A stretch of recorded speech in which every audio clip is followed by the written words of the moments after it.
बच्चों, आज मैं आपको सुमित्रानंदन पंत जी के बारे में बता रही हूँ। उनका जीवन परिचय मैं आपको बता चुकी हूँ, उनका दर्शन मैं आपको बता चुकी हूँ। उसके बाद एक संपूर्ण दृष्टि जो उनकी विशेषताओं पर, जो काव्यगत कलागत विशेषताओं पर है, वो भी डाल लेना अनिवार्य होता है।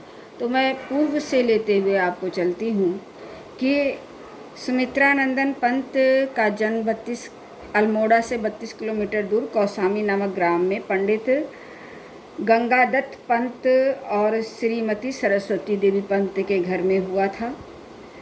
और इनका बचपन का नाम गोसाई दत्त हम आपको बता चुके हैं। ये भी बता चुके हैं कि इन्होंने अपना नाम सुमित्रानंदन पंत स्वयं रखा था। किससे प्रभावित होकर रखा था ये मैं आपको बता दूं। इनके बड़े भाई के एक मित्र थे, उनका नाम सुमित्रानंदन पंत था, तो उनसे प्रभावित होकर के इन्होंने अपना नाम सुमित्रानंदन ही रख लिया था, क्योंकि उनको अपना गोसाई दत्त नाम बिल्कुल भी पसंद नहीं था। यद्यपि धनी पारिवारिक पृष्ठभूमि रखते थे, लेकिन इनके पिताजी बहुत सारे कर्जों से लदे हुए थे और अंत तक आते आते इनका घर और ज़मीन सब बिक गई थी कर्जा पाटने में ही। इनके जीवन में इन्होंने बहुत सारे सम्मान अर्जित किए। कला और बूढ़ा चांद के लिए साहित्य अकेडमी पुरस्कार मिला था। 1961 में इन्हें पद्म भूषण मिला था। 1965 में इन्हें सोवियत रूस में नेहरू पुरस्कार मिला था। 1968 में इन्हें पद्मश्री मिला था, जिसे इन्होंने सरकार से, क्योंकि ये नाराज़ थे, तो लौटा दिया था। 1969 में इनको ज्ञानपीठ पुरस्कार प्राप्त हुआ था। सन 1916 में इनकी प्रथम कविता तंबाकू का धुआं प्रकाशित हुई थी। और इनके द्वारा जो लिखे गए काव्य संग्रह हैं वो मैं आपको बता देती हूँ, फिर से बता देती हूँ, एक बार बता चुकी हूँ। उच्छ्वास 1922 में प्रकाशित हुआ था। पल्लव 1926 में प्रकाशित हुआ था। वीणा 1927 में प्रकाशित हुआ था। गुंजन 1932 में प्रकाशित हुआ था। ग्रंथि 1929 में प्रकाशित हुआ था। युगांत 1936 में। युगवाणी 1939 में। और ग्राम्या पल्लविनी ये दोनों 1940 में। आधुनिक कवि भी इन्होंने एक रचना की थी जो 1941 में प्रकाशित हुई थी। स्वर्ण किरण और स्वर्ण धूल 1947 में प्रकाशित हुई थी। खादी के फूल 1948 में प्रकाशित हुई थी, जो इन्होंने बच्चन के साथ मिलकर के लिखी थी। उत्तरा युगपथ 1949 में प्रकाशित हुई थी। अंतिमा इनकी 1955 में प्रकाशित हुई थी। सौवर्ण 1956 में। वाणी इनकी 1958 में प्रकाशित हुई थी। रश्मि जो है वो 1958 में प्रकाशित हुई थी। चिदम्बरा भी 1958 में प्रकाशित हुई थी। कला और बूढ़ा चांद 1959 में प्रकाशित हुई थी। अभिषेकिता इनकी 1960 में प्रकाशित हुई थी। हरी बांसुरी सुनहरी दे टेर इनकी 1963 में प्रकाशित हुई थी। किरण वीणा पाँव फटने से पहले 1967 में प्रकाशित हुई थी। स्वर्णिम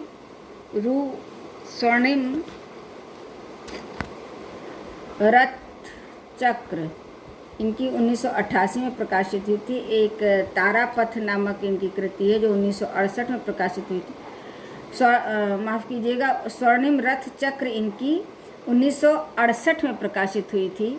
और तारापथ जो है वो 1968 में ये भी प्रकाशित हुई थी। गीत हंस संयोजिता और चित्रांगदा 1969 में प्रकाशित हुई थी। अब जो विशेषताएं हैं, जिसमें सबसे पहली विशेषता आती है कि पंत प्रकृति के चतुर चितेरे हैं। तो चतुर चितेरे क्यों कहते हैं वो जान लीजिए। उनकी अलौकिक और अद्भुत कल्पना शक्ति उनके काव्य की मेरुदंड है। डॉक्टर नामवर सिंह ने लिखा है कि पंत के प्रेम की विशेषता उनकी शैशव सुलभ सरलता में निहित है। यानी वो जीवन भर एक बच्चे की तरह से सरल रहे अपने अंदर से। इसमें ना मधु सी मिठास है, न ज्वार सा उफान। इसमें छोटे छोटे पहाड़ी झरने की सरलता है। जैसे छोटे छोटे पहाड़ी झरने, नदी थोड़ा बारिश हो गई या वो हो गया तो उसमें वो बह निकलते हैं, उसी तरीके का बहाव इनकी कविता में हमें देखने को मिलता है। वीणा से लेकर युगांत तक की रचनाओं में छायावादी भाव प्रखर रूप से विद्यमान है। बचपन से प्रकृति से घनिष्ठ संबंध होने के कारण इनकी काव्य प्रेरणा ही प्रकृति बनी। वह स्वयं इस बात को स्वीकारते हैं, कविता करने की प्रेरणा मुझे सबसे पहले प्रकृति से ही मिली है। ये पंत ने लिखा है कि कविता करने की प्रेरणा मुझे सबसे पहले प्रकृति से ही मिली है, जिसका श्रेय मेरी जन्मभूमि कुर्मांचल प्रदेश को है। कवि जीवन के पहले भी मुझे याद है, मैं घंटों एकांत में बैठा प्रकृति के दृश्यों को एकटक देखा करता था और कोई अज्ञात आकर्षण मेरे भीतर एक अत्यंत सौंदर्य का जाल बुनकर मेरी चेतना को तन्मय कर देता था। कभी मैं आँख मूंद कर लेटता था, वह दृश्य पट चुपचाप मेरी आँखों के सामने घूमा करता था। ये सारी बातें पंत ने करी है कि किस प्रकार से प्रकृति उनके जीवन का हमेशा से अंश रही है, बचपन से ही उनके जीवन का अंश रही है। वो जब कविता नहीं भी लिखते थे तो भी वह प्रकृति के गोद में जा कर के घंटों अपना जीवन बिताते थे और उस प्रकृति के सुंदरता को देखा करते थे। इनके काव्य में प्रकृति के आलंबन, उद्दीपन, अलंकार, दार्शनिक, संवेदनात्मक, प्रतीकात्मक, उपदेशात्मक, दूती आदि सभी रूप मिलते हैं। ये सारे प्रकृति चित्रण के स्वरूप होते हैं। जब आप केवल पंत का प्रकृति चित्रण पढ़ेंगे तो उसमें प्रकृति दूती के रूप में, प्रकृति उपदेशात्मक रूप में, प्रकृति अलंकरण के रूप में, प्रकृति आलंबन के रूप में, प्रकृति उद्दीपन के रूप में, ये सारी विशेषताएं आप लिखेंगे तो ये सारे रूप मिलते हैं, जिसको मानवीकरण की पृष्ठभूमि में हम लोग देख सकते हैं। और इन्होंने प्रस्तुत अप्रस्तुत विधान दोनों तरीके से चित्रण किया है। एक आध उदाहरण मैं दिखा देती हूँ आपको। जैसे कि परिगणन आधार पर इन्होंने, अगर परिगणन आलंबन का रूप देखें, ग्रामश्री में एक इनकी कविता है, महकते कटहल कुमलित जामुन जंगल में, झरबेरी फूली फूले आड़ू नींबू दाड़िम आलू गोभी बैगन मूली। तो नाम परिगणन शैली इसको कहते हैं, जिसमें अनेकों नामों की गणना कराई जाती है। तो ये नाम परिगणन शैली में भी रचनाएं इन्होंने की है। इसी तरह से एक रचना उद्दीपन रूप में आप देख सकते हैं। बोलने लगी डाल से डाल, कुमुद पुलका कुल कोकिल बाल, युवाओं का प्रिय पुष्प गुलाब, प्रणय स्मृति चिन्ह का प्रथम मधुबाल। तो इसमें आप उस प्रकृति का उद्दीपन रूप भी देख सकते हैं। इसके साथ ही मैं आपको एक उदाहरण और देती हूँ। जैसे कि दार्शनिक रूप में एक तारा का उदाहरण, एक तारा की कविता का नाम है, उसका उदाहरण मैं आपको दे रही हूँ। एक तारा में इन्होंने प्रकृति का जो चित्रण किया है,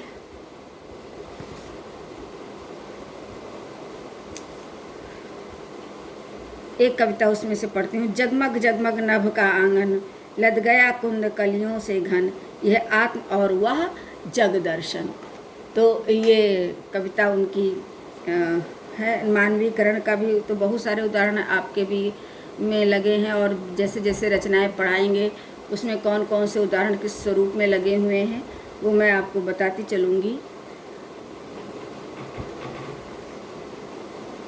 जैसे दार्शनिक रूप है तो मैंने आपको बता दिया है। मानवीकरण का रूप बताती हूँ। नीचे नभ के शतदल पर वह बैठी, शारद हासिनी, मृदु करतल पर शशमुख पर, नीरव अनिमिष एकाकिनी, नीरव अनिमिष एकाकिनी। इसी तरीके से दूती रूप में मैं आपको एक उदाहरण दे देती हूँ। सुरपति के हम ही हैं अनुचर, जगत प्राण के भी सहचर, मेघदूत की सजल कल्पना, चातक के चिर जीवन आधार। तो ये हो गई दूती रूप। और इसके साथ ही पंत जी ने छाया, बादल, मधुकरी, संध्या, संध्या तारा, नौका विहार, चांदनी आदि कविताओं में अपनी कल्पना को विविध आयाम देते हुए प्रकृति के इंद्रधनुषी चित्र खींचे हैं। वह कल्पना को विश्व का सबसे बड़ा सत्य स्वीकार करते थे, क्योंकि किसी भी कवि के लिए अगर उसको कल्पनाशीलता उसके अंदर नहीं है तो कविता नहीं कर सकता है। इतनी सी बात देखता है और पूरा पूरा महाकाव्य रच डालता है। इतनी बड़ी कल्पनाशीलता अगर है तो वो व्यक्ति कविता कर सकता है।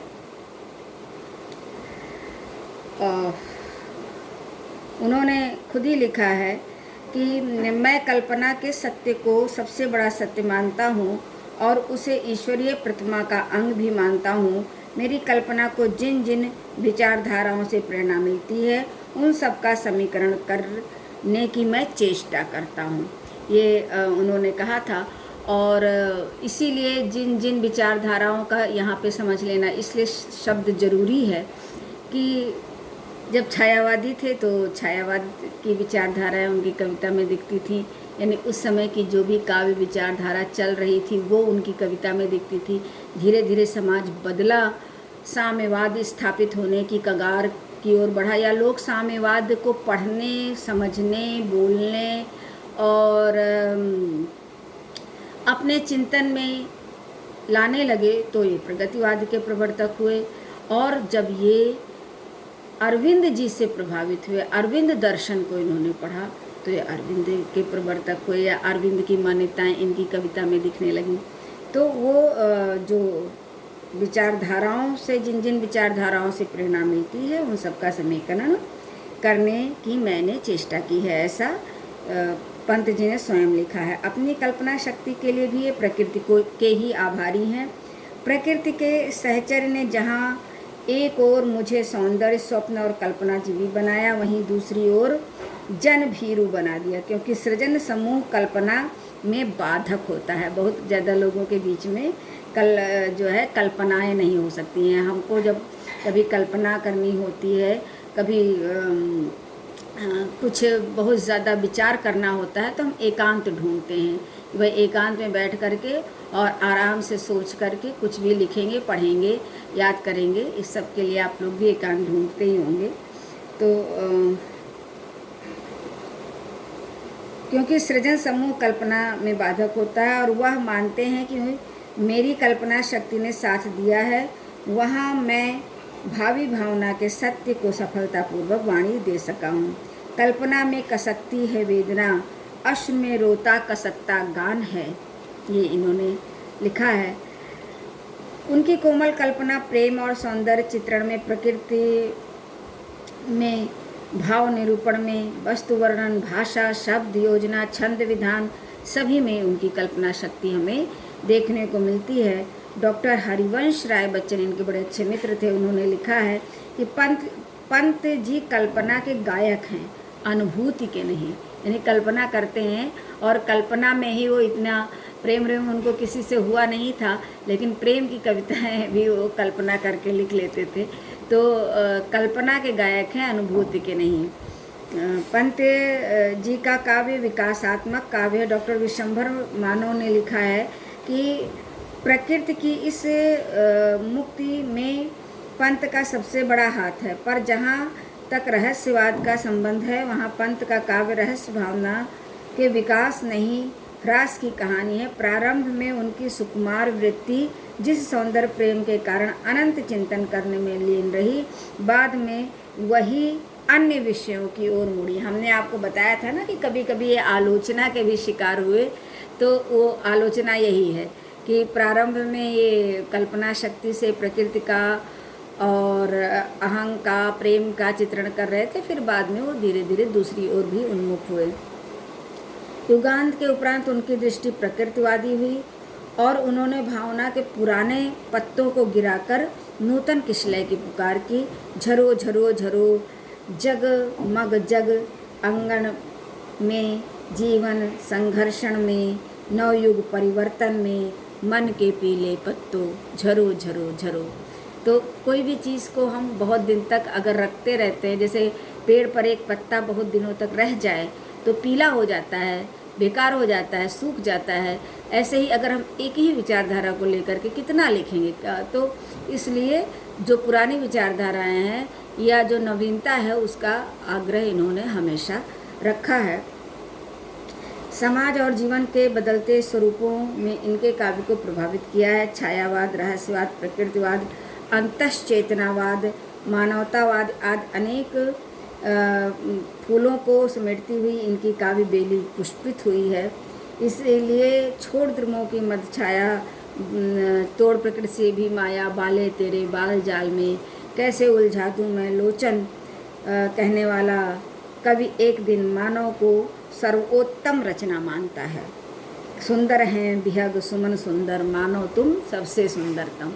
ये दोनों ही रचनाएं पंत की हैं। विश्व कल्याण की कामना करते हुए सहिष्णुता, सद्भाव, शांति, धर्म और संस्कृति के सामंजस्य पर इन्होंने बल दिया है। ये अरविंद दर्शन से प्रभावित है, क्योंकि अरविंद जी भी यही मानते थे कि एक मानव को पूर्ण होकर के और विश्व कल्याण के लिए कार्य करना चाहिए, और एक मानव में दूसरे मानव में अपनी ही छवि को देखना चाहिए। सर्वोपर मानव संस्कृत बन, मानवता के प्रति हो प्रेरित, द्रव्यमान पद यश कुटुंब कुल, वर्ण राष्ट्र में रहे न सीमित, एक निखिल धरणी का जीवन, एक मनुष्यता का संघर्षण, अर्थ ज्ञान संग्रह, भवपथ का विश्व प्रेम का करें उन्नयन। ये उनकी स्वर्ण किरण, हमने बताया था ना कि स्वर्णलता स्वर्ण किरण इनकी अरविंद दर्शन से प्रभावित रचना है। उनकी चेतना गांधी, मार्क्स, अरविंद आदि विचारधाराओं से प्रभावित होती रही है। युगवाणी में गांधी और मार्क्स का उन्होंने महत्व स्वीकार किया है, क्योंकि शुरुआत ही उनकी जो है वो गांधी दर्शन से प्रभावित होकर के उन्होंने अपनी पढ़ाई ही छोड़ दी थी गांधी जी से प्रभावित होकर के, और प्रगतिवाद में जब उन्होंने कदम रखा था तो मार्क्स से प्रभावित होकर के रखा था। तो ये मानिए कि तीनों ही लोगों का इन पर प्रभाव रहा है समय समय पर। जैसे मनुष्यता का तत्व सिखाता निश्चय हमको गांधीवाद, सामूहिक जीवन विकास की साम योजना है अविवाद। तो ये दोनों ही बातें इन्होंने एक ही कविता की 2 लाइनों में कह दी। गांधीवाद की भी बातें कह दी, जिसमें मनुष्यता का तत्व सिखाने की बात कही, और सामूहिक जीवन विकास, यानी एक व्यक्ति के पास जो है वही आपको प्रगतिवाद या मार्क्सवाद का मतलब ये होता है कि हर व्यक्ति को उसके अनुसार कीमत मिलनी चाहिए, जितना वो कार्य करता है उतनी कीमत उसे मिलनी चाहिए, और ऐसा ना हो कि इस पृथ्वी के भूभाग पर जितनी भी चीज़ें हैं वो सब में समान रूप में वितरित होनी चाहिए। कार्ल मार्क्स का ये कहना है कि पूंजीपति और सर्वहारा वर्ग जो है वो हमेशा पूंजीपति वर्ग सर्वहारा वर्ग का शोषण करता है, ये शोषण रुकना चाहिए। तो यही चीज़ें इनकी भी कविता में हमको देखने को मिलती हैं। आगे पंत जी की विशेषता ये है कि कलात्मक सौंदर्य भी इनका अतुलनीय है। अभी तक हम काव्यगत विशेषताएं बता रहे थे। वह वाणी के मुकुटमणि हैं, भाषा को इन्होंने मौलिकता प्रदान की है। शब्द चयन में तत्सम तद्भव देशी विदेशी शब्दों का प्रयोग बहुत ही सफलतापूर्वक किया है। उनकी भाषा में प्रसाद गुण का विलास, माधुर्य गुण की मधुरता, चित्रात्मकता की सरलता, संगीतात्मकता की लचक, ये सभी गुण उनके काव्य में मिलते हैं। नगेंद्र इनके काव्य को लोल लहरों का चंचल लास कहते हैं, कि लोल लहरों का चंचल लास है इनकी कविता। जैसे एक उदाहरण मैं देती हूँ। जब मैं कलिका ही थी केवल, नहीं कुसुम थी बनी नवल, मैं कहती थी मेरा मृदुमुख शश के कर खोले शीतल। तो ये विशेषता देखिए आपने। हिंदी कविता को उन्होंने एक नवीन भाषा, नवीन रूपरेखा, नवीन कला प्रदान की है। उन्होंने खुले रूप में हिंदी कला की मूर्ति गढ़ी है। कहो कौन हो दमयंती सी तुम तरु के नीचे सोई, हाय तुम्हें भी त्याग गया क्या आली नल निष्ठुर कोई। इसी तरीके से जब विश्व पटल पर ये बातें होने लगी कि भारत की कविता एकांगी है, एक जैसी है, तो उन्होंने चीटी कविता लिखी, और चीटी कविता लिख करके ये दस्तक दे दी कि देखो हमारी कविता कहीं पर भी विश्व पटल की जो भी उनकी प्रतीकात्मकताएं हैं उस प्रतीकात्मकताओं पर पूरी तरीके से खरी उतरती है। तो हिंदी कविता न पंगु है, न लाचार है और न एकांगी है, वो भी सर्वांगी है। और इस तरह फिर उन्होंने उस तरीके की रचनाएं भी की। मानवीकरण जो कि छायावाद में हम देखते हैं, उसका एक उदाहरण ये एक अलंकार भी है। जब हम प्रकृति पर मानव का आरोपण करते हैं तो उसे मानवीकरण अलंकार कहते हैं। तो जैसे कहो रूपस कौन, व्योम से उतर रही छिपी ने छाया छब में आज, सुनहला फैला केश कलाप, मधुर मंथर मृदु मौन, कहो तुम रूपसी कौन। संध्या का जो इन्होंने संध्या शाम का मानवीकरण किया है। बहुत सारे अलंकार तो निश्चित ही इनकी कविता में और हर कवि की कविता में लगभग मिलते हैं। इनके में भी मिलते हैं अनुप्रास, यमक, श्लेष, रूपक, ये सारे स्वाभाविक रूप से आते हैं। जैसे मैं एक उदाहरण पढ़ देती हूँ। इंदु पर उस इंदु मुख पर सांधे साथ ही थे पड़े मेरे नयन, जो उदय से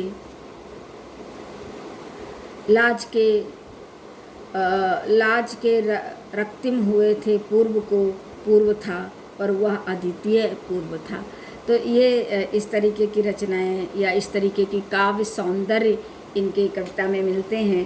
कोमलकांत पदावली के लिए जाने ही जाते हैं, सहज शैली इनकी है, ये जाने ही जाते हैं। चित्रात्मकता इनकी कविता का बहुत बड़ा प्राण है। चित्र खींच देते हैं शब्दों से, लगता है कि जैसे वो दृश्य हम बिल्कुल अपनी आँखों से देख रहे हैं। तो जैसे बाँसों का झुरमुट, संध्या का छुटपुट, है चहक रही चिड़िया, करती टीटी टीवीटी टुट टुट। तो ऐसा लगता है कि हाँ सच में बाँसों का झुरमुट है, शाम का समय है और चिड़ियाँ टुट टुट टुट टुट बोल रही हैं। छंद के महत्व को वह सार्थक मानते हैं और मानते हैं कि कविता छंद में होनी चाहिए, गेय होनी चाहिए। कविता हमारे प्राणों का संगीत है, छंद हृदय का कंपन है, कविता का स्वभाव ही छंद में लयमान होता है, ऐसा पंत जी का मानना है। परंतु उन्होंने छंदों का बंधन स्वीकार नहीं किया है। खुल गए छंद के बंध प्राश के रजत पाश। जब प्रगतिवादी हुए तो आगे उन्होंने ये कहा कि ये लोहे चांदी के उसमें बंधी हुई थी, पाश में बंधी हुई थी कविता, तो वो रजत पाश खुल गए और लोग छंद मुक्त रचनाएं भी लिखने लगे हैं। तो भावों की अभिव्यक्ति होनी चाहिए, वो छंदबद्ध हो या छंद मुक्त हो। तो पंत के काव्य को समय विस्तार क्योंकि अधिक मिला, भाई 77 साल में से समझ लीजिए 70 साल इन्होंने रचना की, 7 साल की आयु से लिखने लगे थे। इसलिए भारत की पृष्ठभूमि भी कई बार बदली और इनकी मान्यताएं भी कई बार बदली। परिस्थिति ने कवि के कोमल हृदय को प्रभावित किया, उनके भाव भी बदलते रहे। इसके साथ ही ज्ञान संचय ने उन्हें दूरदृष्टि दी, क्योंकि जितने हम ज्ञानी होते जाते हैं जितना हम अभी हमने आपको अरविंद दर्शन के बारे में बताया था कि हमारा चित्त होता है, फिर मनस होता है, फिर हमारी बुद्धि होती है, आत्मचिंतन होता है। तो हम उस स्तर को जैसे जैसे क्रॉस करते चले जाते हैं वैसे वैसे हमारा उस ईश्वर से तादात्म्य भी होने लगता है और हमारी बुद्धि का पावर बढ़ने लगता है और हम जो लोग सामान्यतः लोग सोचते हैं उससे कुछ अलग, कुछ अच्छा, कुछ बहुत सुंदर सोचने लगते हैं। उस वक्त वो निश्चय ही पंत जी भी सोचते थे उसी तरीके से। इसके साथ ही कल्पना के तो वो धनी थे ही, अतः अपनी कल्पना, अपने शब्द वैभव से उन्होंने अपने ज्ञान को जो वाणी दी वो हिंदी साहित्य के लिए एक अमूल्य निधि है। अब ये इतनी बातें मैंने आपको पंत के बारे में बता दी हैं, ठीक है। तो इसको आप बार बार रिमाइंड करके सुन लीजिएगा और बाकी जब हम कविता पढ़ाएंगे तो जो कुछ बचा खुचा होगा या दोबारा बताने लायक होगा या उसमें साथ में आएगा ही कि यहाँ अरविंद दर्शन है, यहाँ गांधी दर्शन है, यहाँ पर प्रकृति है, यहाँ प्रकृति का कौन सा रूप है, वो उस तरीके से हम आपको पढ़ाते चलेंगे।